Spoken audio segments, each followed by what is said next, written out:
it's thousands of chapters, it's 66 books, it's over 30,000. It's a really long book, and I looked at it, it's slightly longer than Lord of the Rings in total, in all of the Lord of the Rings books, and it's slightly shorter than Harry Potter, but it's a really lengthy book. So I suppose with those books, Harry Potter and Lord of the Rings, you kind of know where to start, but where would you suggest you start when you come to the Bible? Maybe my advice would be is to pick up one of the Gospels, first of all. So in the New Testament, the Gospels, there's 4 of them, Matthew, Mark, Luke and John, and they talk about Jesus, they present what Jesus did, what he said, what happened to him.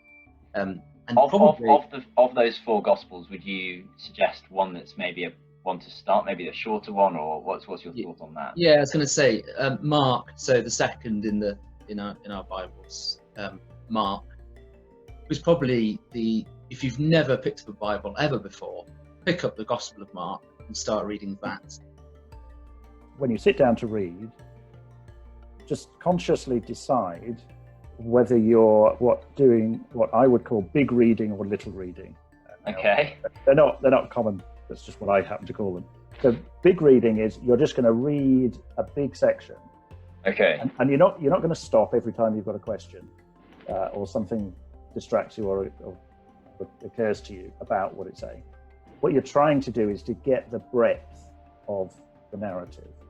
So that might involve reading, several chapters, or even a whole book if it's not too big. As indeed the letter of Philemon, which Paul is writing to the chap called Philemon about a runaway slave. That those verses are not written directly to me, to you, to anyone. They're written to Philemon, and so we've got to do that. We've got to think, okay, what's the type of book? Why was that book written? Dan, just to try and what you're suggesting there is to kind of try and pick up the genre of the book you might, or the bit of the Bible you might be reading. There'll be bits that you'll kind of be able to recognize are clearly one thing or another. Is that fair? Yeah, that's right. I think, yeah. So it's paying attention to your context. That's okay. What it is, isn't it? Zoom out and think about what type of chapter is this? What type of book is this? Is this book meant to be sort of understood as historical account? Is it meant to be understood as trying to teach a certain thing, like the wisdom books, as wisdom literature, like the book of Job?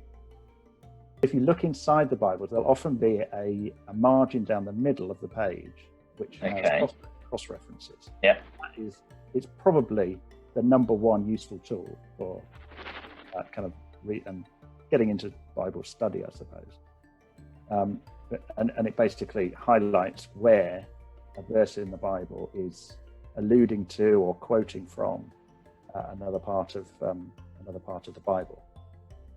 You're sort of suggesting take the text on the terms it's there with, understand it in its context, try and work out who the key characters are. But if you bring lots of 21st Western questions around like science or whatever this might be into it, it might be asking questions that the text never wanted to answer.